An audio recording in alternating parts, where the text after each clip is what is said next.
Melekül general Mehmet'in yılına de kurkalin gibi.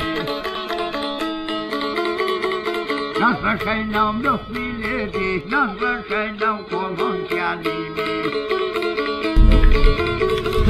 Şadi populu çayını bilin yok perşay kuytimi.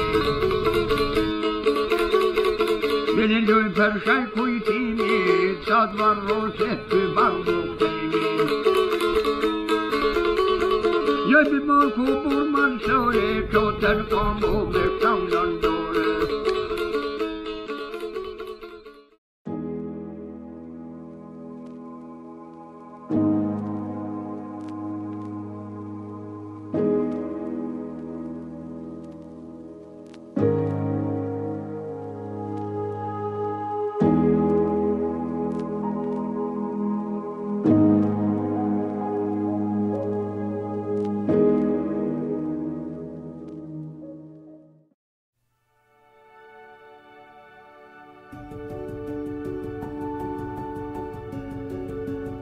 Znova tu je začiatok leta a my sa rozhodujeme, kde tento rok vyrazíme. Minulý rok sme prešli časť Balkánu cez Čiernu horu, Macedónsko a Albánsko a zastavili sa až v Grécku na Peloponéze. Balkán, ale hlavne Albánsko nám veľmi učarilo, ale nemali sme veľa času sa tu zdržať dlhšie a vtedy sme si povedali, že sa sem ešte musíme vrátiť. Takže rozhodnutie bolo jasné, znova na Balkán. Minuloročné 2 týždne na ceste bolo strašne málo a celé to bolo dosť behu. Takže tento rok to trochu natiahneme a vybavujeme 3 týždne dovolenky. V pláne je hlavne Albánsko, ale popri tom aj Čierna hora, Macedónsko, trochu Srbsko a ešte sme k tomu priložili aj Rumunsko. Rumunsko sme chceli navštíviť už na jar, ale keďže v období, keď sme mali naplánovanú dovolenku, nebolo moc dobré počasie, tak z toho vzýšlo, že teda niekedy na budúce. Keď sa povie Rumunsko, väčšine ľudí sa vybavia zájazdy Eroha k Čiernemu moru, slávny upír Drakula, menej slávny diktátor Čaučesku, ale taktiež rozbité cesty, kone, vozy, cigáni a strach, že vás na každom rohu môžu okradnúť. No je to naozaj tak? Tak sa poďme presvedčiť. Vítajte v Rumunsku.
Po zastávke v meste Oradea bola naším prvým cieľom soľná baňa Salina Turda.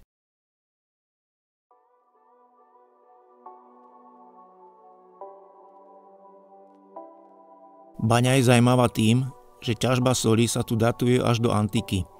Existujú dôkazy, že táto oblasť bola využívaná už v dobe rímskej a potom aj stredovekej.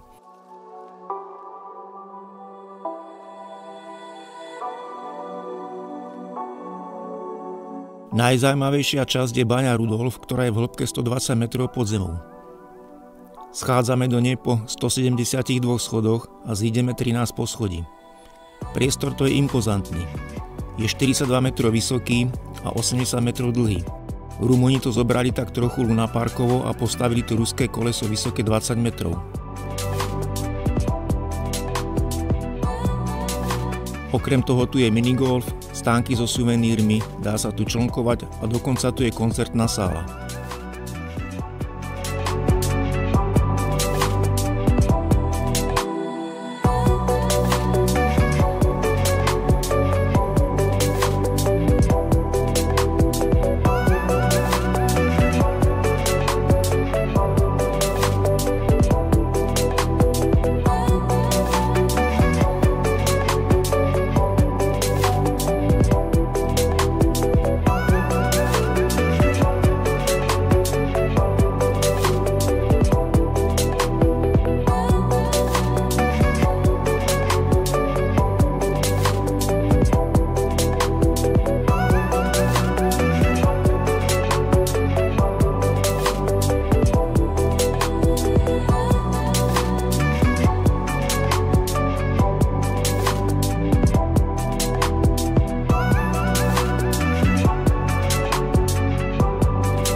Transalpína a Transfagarašan.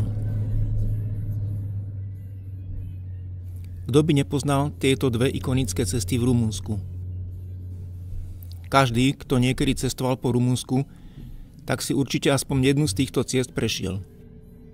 Cieľ mnohých motorkárov, cyklistov, ale aj tých na 4 kolesách.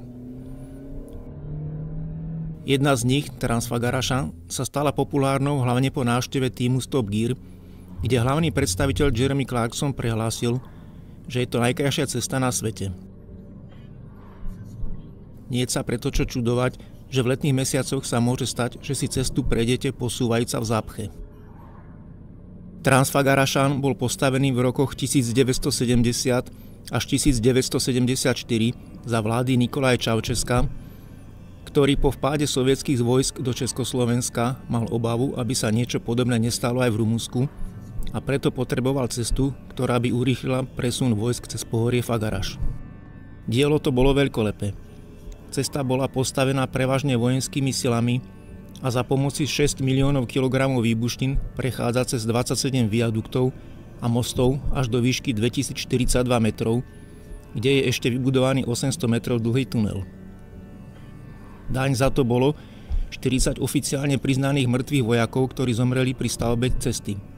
Neoficiálne sa hovorí dokonca o stovkách.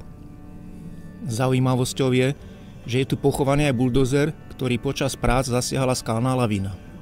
Obrovský balván, vážiaci asi 700 tón, spadol priamo na stroj a keďže oblasť bola močaristá, buldozer v priebehu niekoľkých hodín zatlačila váha kameňov do zeme. Takže o pár mesiacov neskôr bola cesta postavená aj cez neho.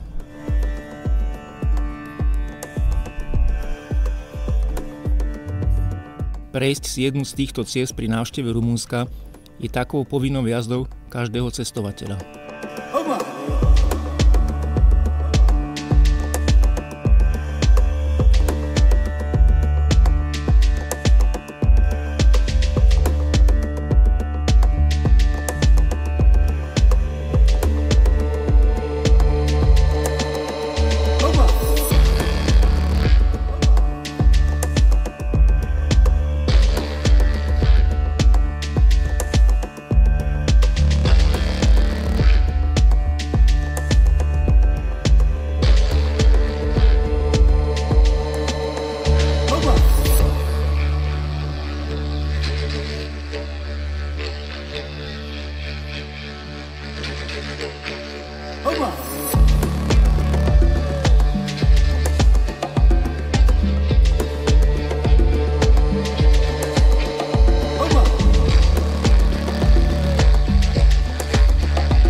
Pri presune na juh Rumunska bol našou ďalšou zastávkou Corvinov hrad v meste Hunedoara.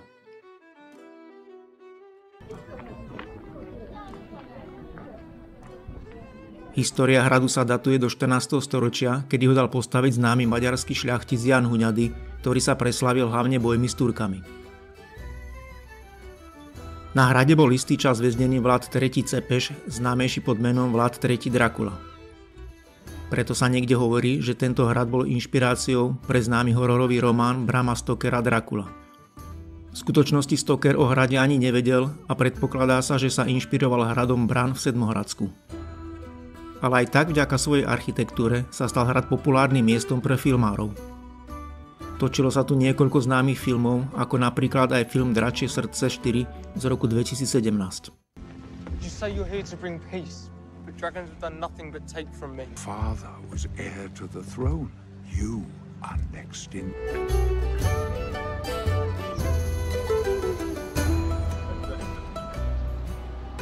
Hrad bol síce zaradený do Národného plánu obnovy a prebiehajú tu stále rekonštrukčné práce, no napriek tomu je veľa priestorov v dosť žalostnom stave.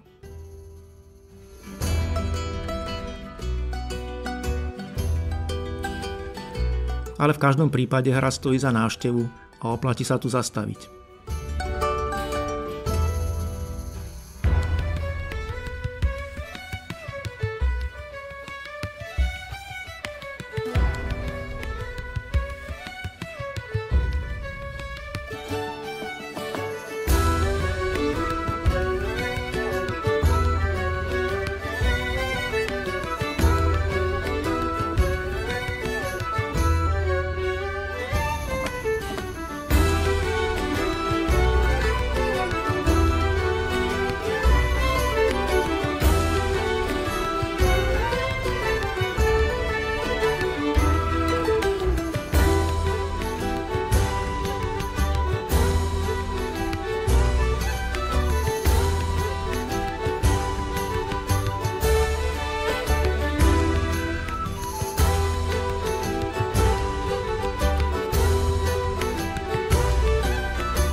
Zaujímavosťou je tiež hradná studňa hlboká 30 metrov.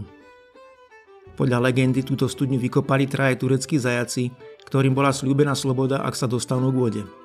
No po 15 rokoch driny, keď studňu dokončili, majitelia slovo nedodržali a zajacov neskôr popravili. Hovorí sa, že nápis na jednom z pilierov kaplnky vytesali títo zajaci a znamená: máš vodu, ale nemáš dušu. Našou poslednou zastávkou na ceste po Rumunsku bolo kúpeľné mesto Baile Herkulane, schované na juhu Rumunska v blízkosti Dunaja. Mesto bolo pomenované po Heraklesovi, ktorý sa tu podľa legendy zastavil, aby si oddychol a okúpal sa v jeho termálnych vodách. História kúpeľov siaha 2000 rokov dozadu do rímskych čias, kedy tu cisár Trajan vybudoval rímske kúpele. V neskoršom období kúpele chátrali, no naďalej sa využívali.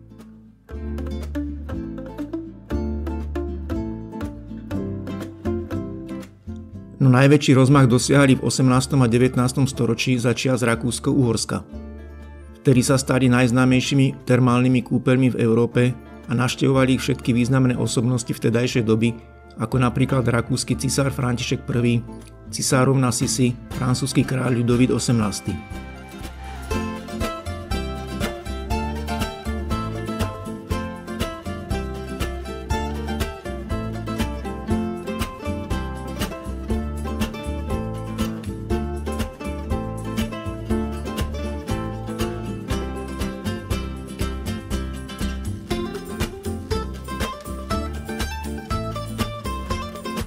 V 70.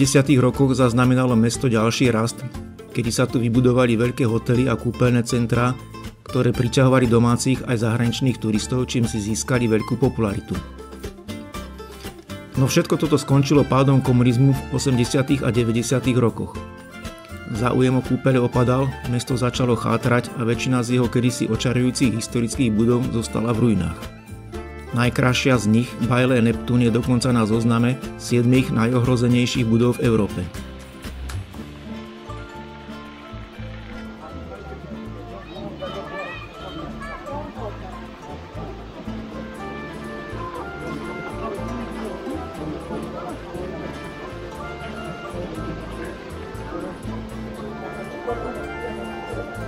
No nielen kúpeľmi je toto mesto známe. Je to tiež najznámejšia lezecká oblasť v Rumunsku s najťažšími vylezenými cestami. Popularite tejto oblasti pomohlo, keď tu v roku 2014 zavítalo známe podujatie Pesl Rock Trip na svojej ceste po európskych lezeckých oblastiach.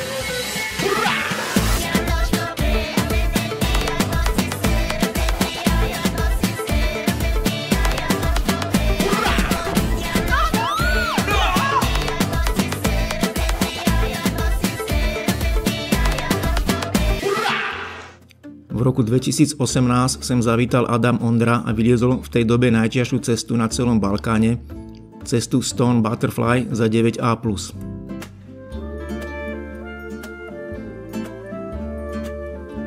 Jednou zo zaujímavých atrakcií v historickom centre mesta je návšteva Baile Apollo alebo tiež kúpeľov Apollo. Sú to jedných z prvých kúpeľov postavené ešte za rímskych čias a prestávaných období najväčšieho rozkvetu v 17. a 18. storočí. V nezmenenej podobe sa zachovali dodnes a pred úplným schátraním ich zachránil miestny náčelník, bývalý čašník Janku Dumitru. Z vlastných peňazí tu počas 2 rokov preinvestoval viac ako 30 000 eur a otvoril toto múzeum pre verejnosť. Ako sám hovorí, nič tu nestával, len toto miesto upratal a zariadil, aby sa dalo navštíviť. Všetko je tam pôvodné, vrátane mramorových obkladov z roku 1806, podlahového kúrenia spred 2000 rokov a taktiež všetky nápisy na stenách sú pôvodné. Nachádzajú sa tu 3 veľké bazény a veľa samostatných kabín. Priamo v areáli sa nachádza sírny prameň s hĺbkou cez 30 metrov, ktorý vybudovali ešte Rimania a ktorý stále tečie a napája bazény. Toto miesto určite stojí za návštevu.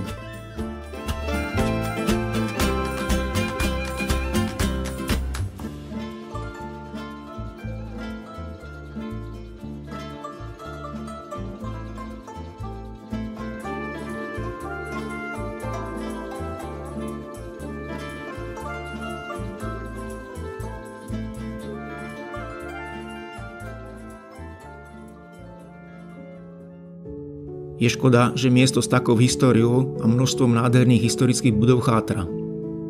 A aj keď tu je snaha o záchranu, tak neviem, či zub času nebude rýchlejší.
týždni strávenom v Rumunsku smeruje naša cesta na juh do Albánska.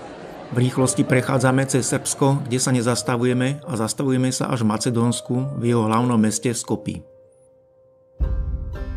Meste, kde sa stretáva história s modernou, kresťanstvo s islamom a ktorého pôvod siaha až 4000 rokov dozadu. Mesto, ktoré zažilo nadvládu Rimanov, Srbov, Bulharov, bolo súčasťou byzantskej, ale aj osmanskej ríše. Meste, ktorom nie je problém vidieť pravoslávny kostol, mešitu, starý arabský bazár, poschodové autobusy ako v Londýne, sochu býka ako v New Yorku na Wall Street alebo víťazný oblúk ako v Paríži. Skopje je tiež známe ako rodisko matky Terezy. Mesto v roku 1963 zasiahlo veľké zemetrasenie, ktoré zničilo asi 80% mesta a o život prišlo cez 1000 ľudí a o strechu nad hlavou pripravilo 200 000 obyvateľov.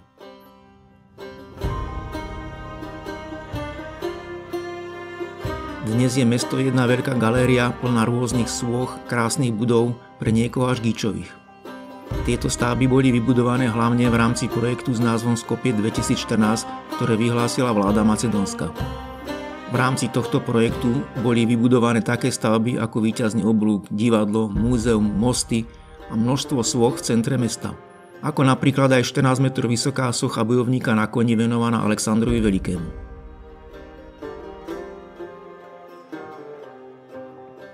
Prechádzame kamenným mostom z obdobia Osmanskej ríše cez rieku Vardar a ocitáme sa vo svete islamu.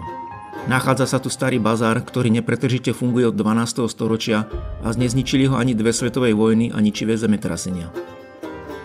V tomto meste je na každom kroku čo obdivovať.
Opúšťame Skopje a Macedónsko a presúvame sa ďalej na juh do Albánska. Míňame jazero Ohrid, kde sme minulý rok prespali cestou domov a bez nejakého zdržania prekračujeme albánsku hranicu. Zastavujeme sa v meste Korča, kúsok od gréckych hraníc. Mesto sme ani nemali v pláne, chceli sme sa tu len zastaviť kúpiť albánsku SIM kartu. Ale o to viac nás prekvapilo. Mestečko prezývané tiež Malý Paríž Albánska sa nachádza medzi horami na náhornej plošine vo výške 850 metrov nad morom. Aj keď patrí medzi najdôležitejšie kultúrne centrá v Albánsku, nie je ešte také zasiahnuté hromadným turizmom. Mestečko po roku 2000 zažilo premenu, keď sa tu začali rekonštruovať hlavné ulice a uličky a historické budovy. Je tu krásna promenáda, ktorá končí pri katedrále Vzkriesenia Krista, najväčšieho pravoslávneho kostola široko ďaleko. No najväčšou atrakciou je starý bazár, ktorý bol založený pred 500 rokmi.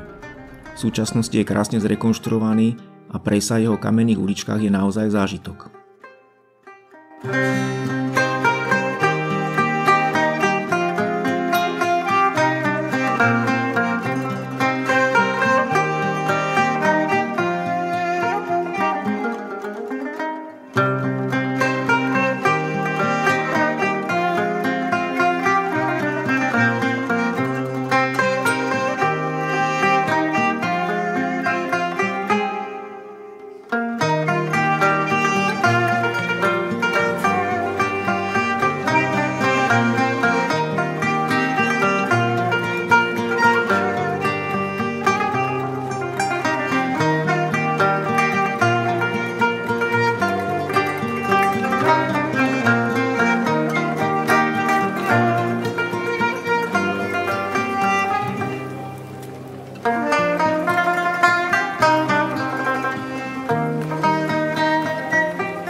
Po prehliadke Korče už toho veľa nestíhame, tak sa len presunieme pár kilometrov za mesto ku priehrade Giančit, kde trávime noc na úžasnom mieste.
Po noci pri priehrade Giančit sú našim cieľom prírodné termálne pramene Baňa pri meste Permet.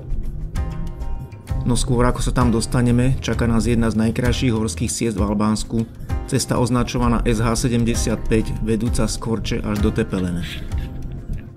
Časť cesty je už opravená a má nový asfalt, časť cesty je vo výstavbe, ale veľká časť cesty je stále ešte rozbitá a prašná, úzka s množstvom ostrých zátačiek. Cesta prechádza cez hornatú oblasť v blízkosti gréckych hraníc a ponúka nekonečné panoramatické výhľady, ktoré vás nútia každú chvíľu zastaviť a kochať sa krajinou naokolo.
Termálne pramene Baňa sa nachádza aj kúsok od mesta Permet v ústí kaňonu Lengarica. V tejto oblasti je asi 20 prameňov, ktoré vyvierajú pozdĺž rieky a kaňonu. Teplota vody sa tu pohybuje medzi 25 až 30 stupňov. Tam, kde vyvierajú najväčšie pramene, ľudia vybudovali bazény z kameňov a betónu. Dva hlavné pramene sú hneď na začiatku pri parkovisku a moste. Práve tu sa zhromažďujú davy ľudí, najmä počas hlavnej sezóny. V letných mesiacoch tu teda môže byť dosť rušno a preto sa oplatí ísť hlbšie do kaňonu, kde narazíte na ďalšie pramene s menej ľuďmi. Ale taktiež prechádzka kaňonom stojí za to. V ústi kaňonu sa nachádza turecký most z roku 1760, ktorý nechal postaviť Ali Paša z Tepelene. Kaňon je asi 3 km dlhý, cez 100 metrov vysoký a miestami len 3 metre široký. Prechádzka úzkou roklinou dnom kaňonu je príjemná hlavne v letných mesiacoch, kedy tu je príjemný chládok.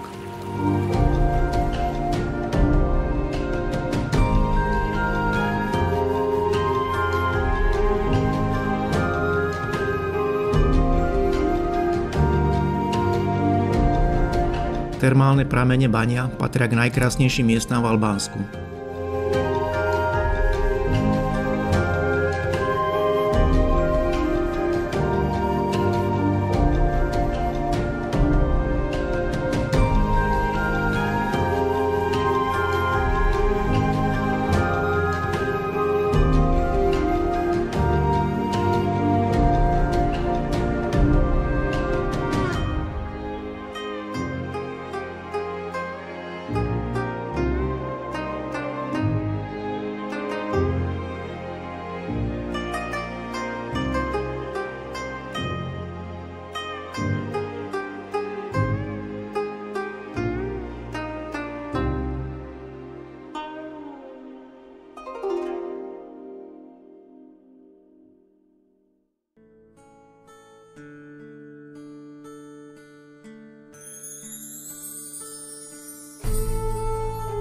Opúšťame pramene Banja a noc strávime v kempe kúsok pred mestom Permet. Naším plánom je presunúť sa smerom na juh moru. Na odporúčanie miestnych si cestou dávame zastávku v mestečku Tepelene.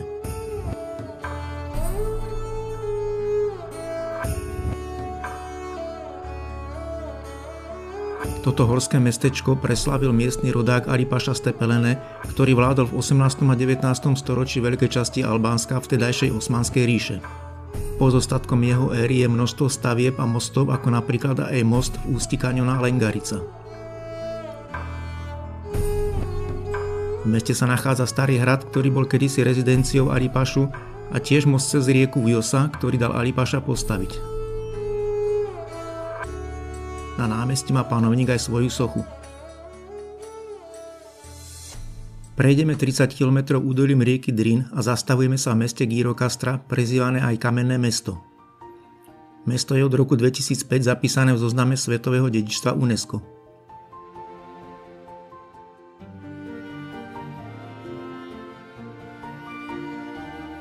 Počiatky siahajú do 14. storočia, kedy bol nad mestom postavený majestátny hrad. Je tiež známe ako rodisko komunistického diktátora Envera Hodžu.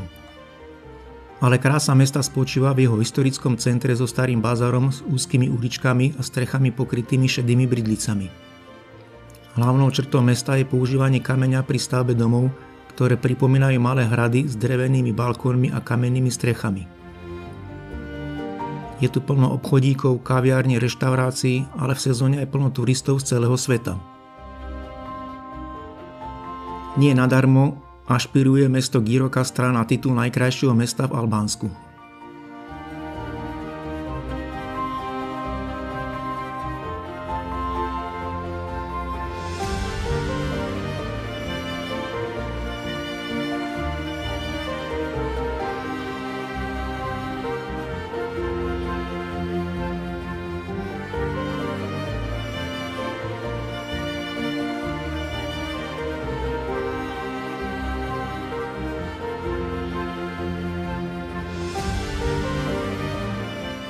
Po ceste k moru ešte nemôžeme vynechať populárne modré oko Albánska.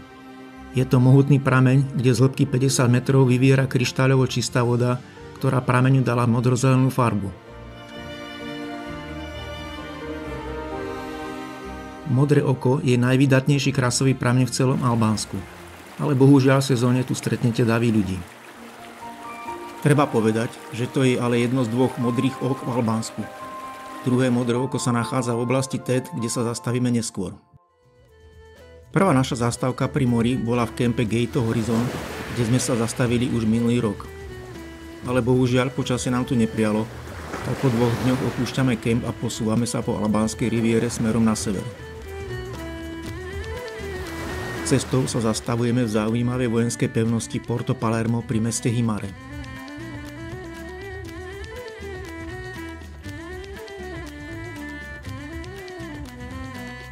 Je to ďalšia stavba, ktorú dal začiatkom 19.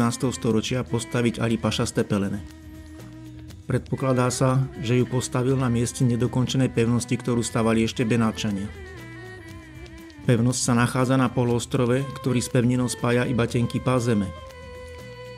Kedysi to bol uzavretý vojenský priestor kvôli neďalekej bývalej ponorkovej základni. Má zaujímavý trojuholníkový tvar s baštami v rohoch.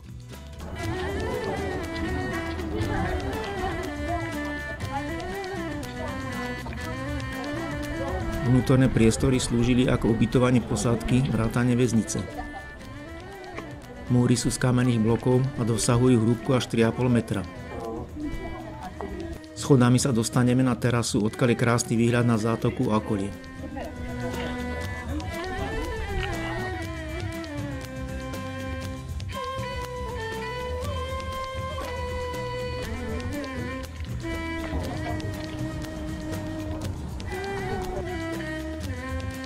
Je to príjemná zástavka pri ceste po pobreží.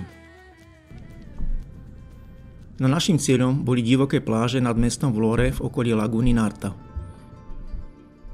Nachádzajú sa asi 10 km nad mestom Vlore, vedie tu iba prašná rozbitá cesta a nie je tu nič okrem čistého mora a dlhej piesočnej pláže.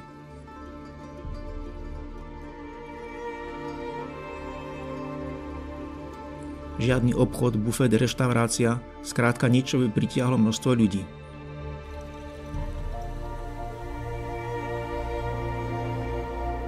Pláže sú tu vlastne dve, jedna väčšia na úzkom páse, ktorý oddeľuje more od slanej lagúny Narta. V sezóne tu môže byť plnšie, ale aj vtedy si tu každý nájde svoje miesto. Ale keď prejdete pláž a posuniete sa ešte viac na sever, prídete na ďalšiu, menšiu, komornejšiu pláž, kde nám okrem pár kemperov robili spoločnosť už iba kozy, kravy a nádherný západ slnka.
Je to úžasné miesto, pokiaľ chcete stráviť pár dní mimo kempov a davov ľudí.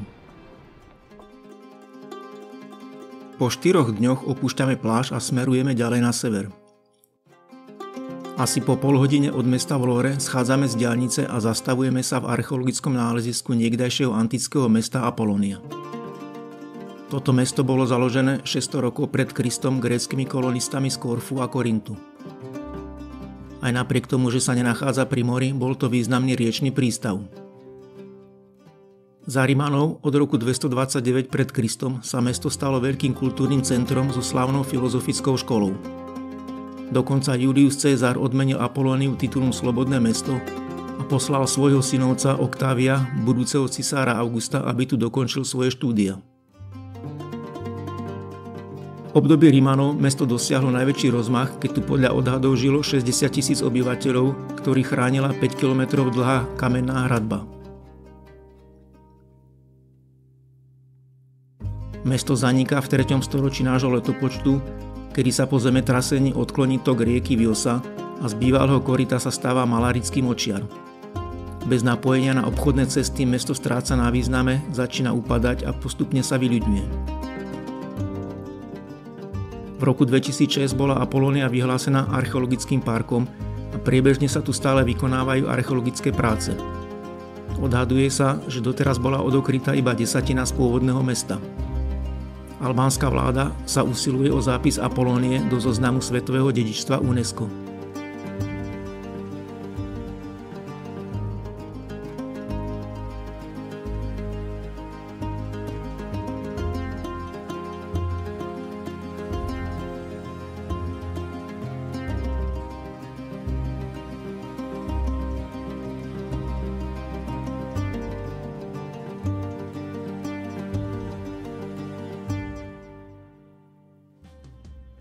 Z Apolónie pokračujeme ďalej na sever a zastavujeme sa pri Skadarskom jazere, kde trávime 3 dni v príjemnom kempe na jeho brehu.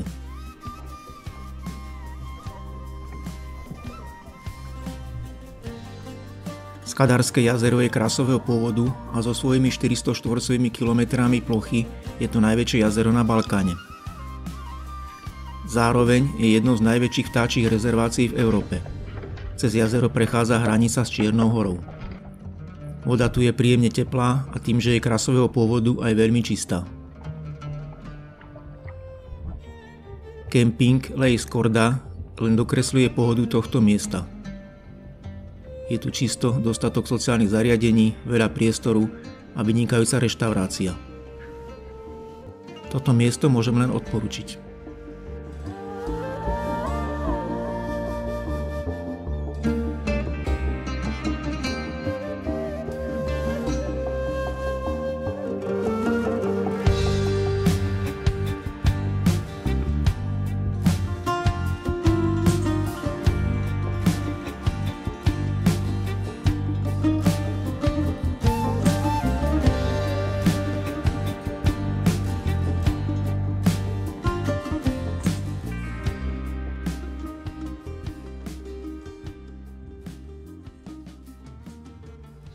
Po oddychu pri Skadarskom jazere smerujú naše cesty do hôr do oblasti albánskych Alp. Naším cieľom je Národný park Tet s horskou dedinkou rovnakého mena. Ale ešte predtým odbočujeme do údolia Kir, na konci ktorého sa nachádza horská dedinka Prekal.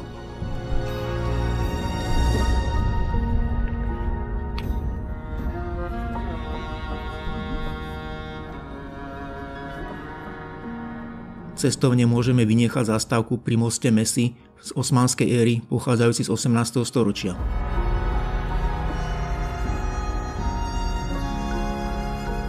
So svojimi 13 oblúkmi dosahuje dĺžku 108 metrov a je najdlhší most z tohto obdobia v celom Albánsku.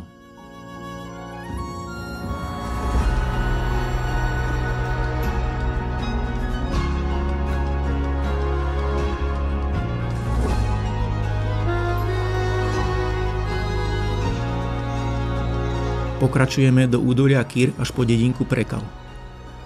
Údolie je taký malý skrytý poklad severného Albánska. Hlboko zarezaná bystrina medzi vysokými horami vytvorila nádhernú dolinu, plnú rôznych zákutí s krásnymi scenériami a s minimum ľudí.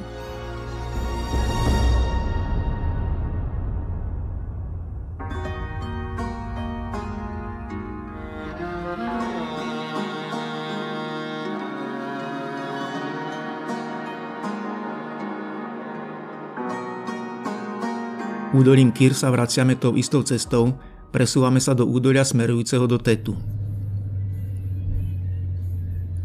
Úzkou asfaltkou stúpame až na najvyšší bod cesty do sedla Čafa s výškou 1770 metrov nad morom. Pred nami sa otvára celé údolie Národného parku Tet.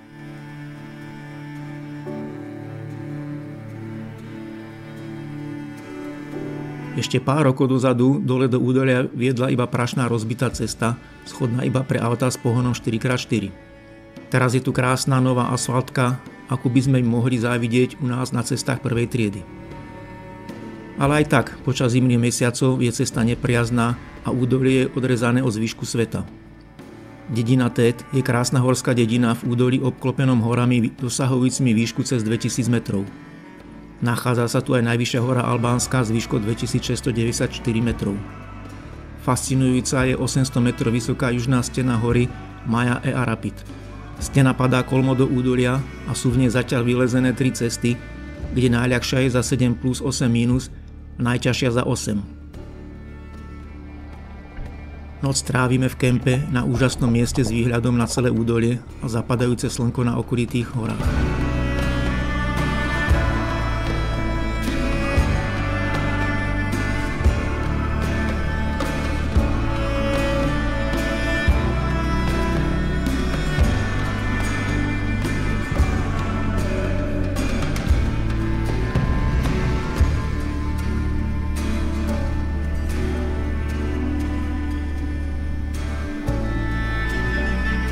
Ráno schádzame do údolia a naším cieľom je druhé modré oko v Albánsku. Cestou sa ešte zastavíme pri katolíckom kostole z roku 1892, ktorý je na úžasnom mieste s horami okolo. Novopostavená asfaltka pokračuje ešte asi 10 km údolím, kde končí. Tu nechávame auto a ďalej pokračujeme peši ponad dolinu k modrému oku.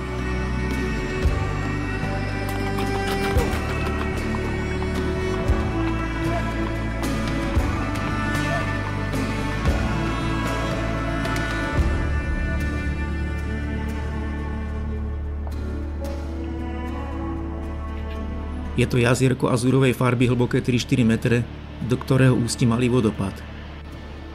Tí odvážnejší sa tu môžu aj okúpať, ale voda tu je poriadne studená.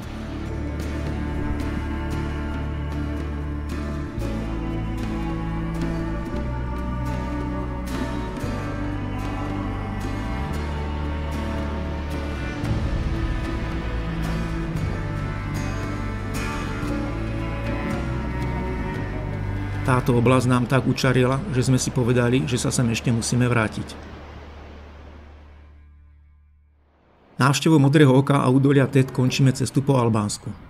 Posúvame sa ďalej k hraniciam s Čiernou horou a prechádzame cez ďalšie nádherné údolie albánskych Alp. Tento región, nazývaný Kelmet, kopíruje černohorskú hranicu popri kryštálovo čistej rieke Cem až do obce Lepuše. Cesta stúpa do výšky 750 metrov nad morom a potom cez serpentíny prudko padá 500 metrov do údolia. Pohľad z najvyššieho miesta je úžasný. Údolie je hlboko zarezané medzi horami, prechádza niekoľkými horskými dedinami, nad ktorými sa dvíhajú vysoké steny. Je to ďalší skrytý klenot Albánska, ktorý ešte nebol objavený masovým turizmom.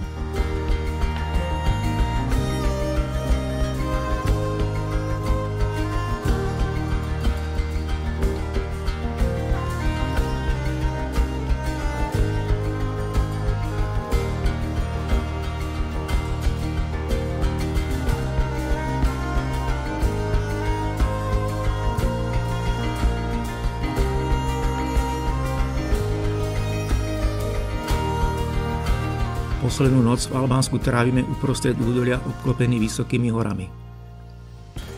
Ráno sa budíme a presúvame sa smerom do Srbska. V Srbsku sa zastavujeme iba na jednom mieste, a to v meste Zlatibor v rovnomennom horskom regióne v západnej časti Srbska. Tento región je náhorná plošina, rozprestierajúca sa vo výške okolo 1000 metrov a je to asi najkrajší región v Srbsku. Populárny je hlavne pre široké možnosti turistiky a lyžovania. Mesto Zlatibor je potom také turistické centrum celého regiónu s množstvom hotelov, penziónov, reštaurácií a rôznych atrakcií. No dôvod našej zastávky v tomto meste nie je turistika. Dôvodom je návšteva najdlhšej panoramatickej lanovky na svete. Lanovka dlhá 9 km sa nazýva Zlatá gondola a spája mesto Zlatibor s lyžiarskym strediskom Torník.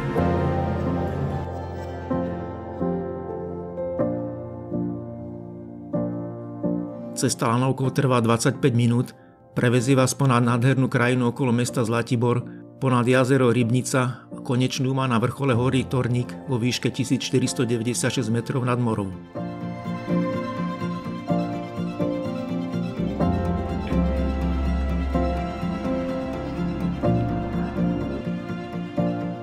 Lanovka bola spustená v januári 2020 a v tomto roku bola tiež zapísaná v Guinnessovej knihe rekordov ako najdlhšia panoramatická lanovka na svete.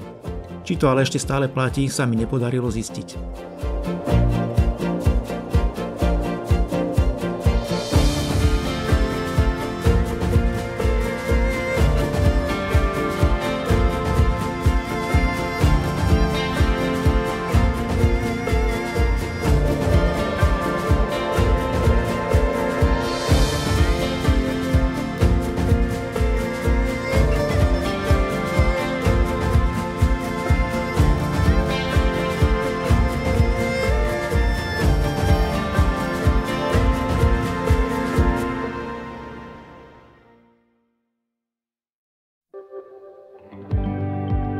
Návštevou Zlatibora Zlatej gondoly končíme našu cestu po krajinách Balkánu. Boli to 3 týždne putovania, počas ktorých sme navštívili 5 krajín a precestovali 4500 km. Ale hlavne to bolo niečo, čo sa nedá odmerať ani vyjadriť číslom. A to je množstvo nezabudnutelných zážitkov.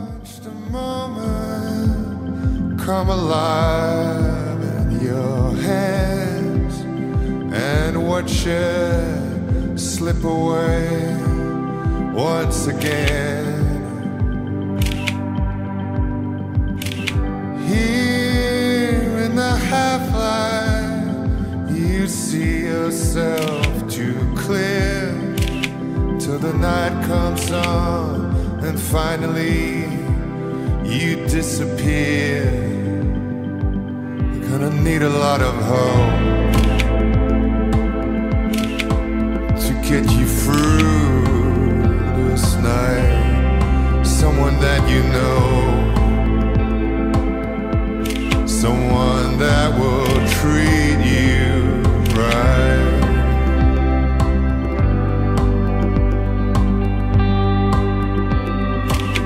What's the question that keeps you from your sleep? Was that promise that you made that you could not keep? Here in the half-light you see yourself too clear until the night comes on and finally you disappear.